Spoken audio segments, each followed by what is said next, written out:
ভুল ইঞ্জেকশন যোগু জনে রোগীଙ୍କ মৃত্যু ঘটিଥିବା ଚର୍ଚ୍ଚାର ବିଷୟ ହୋଇଛି। ବଲାଙ୍ଗୀର ଜିଲ୍ଲା ମୁରିବାହାଲ ଥାନା ଅନ୍ତର୍ଗତ ଅଁଳାଭଟା ଗାଁରେ ଘଟିଛି ଏଭଳି ଅଭାବନୀୟ ଘଟଣା। ମୃତ ବ୍ୟକ୍ତି ଜଣକ ହେଲେ ଲକ୍ଷ୍ମଣ ମହାନନ୍ଦ। ସୂଚନା ଅନୁସାରେ ମୃତ ବ୍ୟକ୍ତିଙ୍କୁ ଜ୍ୱର ହେଉଥିଲା, ଫଳରେ କୁଆକୁ ଖବର ଦେଇଥିଲେ ପରିବାର ଲୋକେ।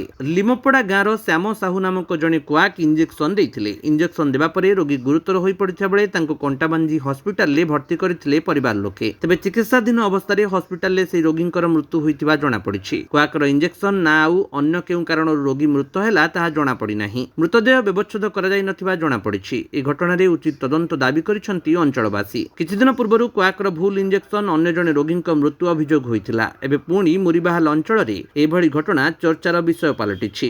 क्षमासागर महान केन गाँव वाला भटर आज्ञा जेन इटा खराब तुम क्या लगे मोर दादा आज्ञा काय ना तांकर ना लक्ष्मण महान काण हेतला तांको ताके ज्वर ही जुथिला आज्ञा खरा लागी खरा झोरे ज्वर ही गला परिवार लोग कहा के डाकितिली जर लागे ज्वर लागे हम पाख गुटे अछन लिमपड़ार श्याम साहू बोली ताके डाकिथिले एंता ज्वर मोर के से मन भी टिकी रची देखा चाह करसन ये संपद देले आगे भल नहीं हला फिर एटा कोटा आंजे हम सांस चलु थिला फिर ऑक्सीजन लागी थिला हम इनके आनते आनते आगे फिर ओके काण हे गली आगे डेट ही गली फिर ବଲାଙ୍ଗୀରରୁ ଅଞ୍ଜୁ ପୃଷ୍ଟିଙ୍କ ରିପୋର୍ଟ, ବିଶ୍ୱ ବିଜୟୀ ନ୍ୟୁଜ୍ ଓଡ଼ିଶା।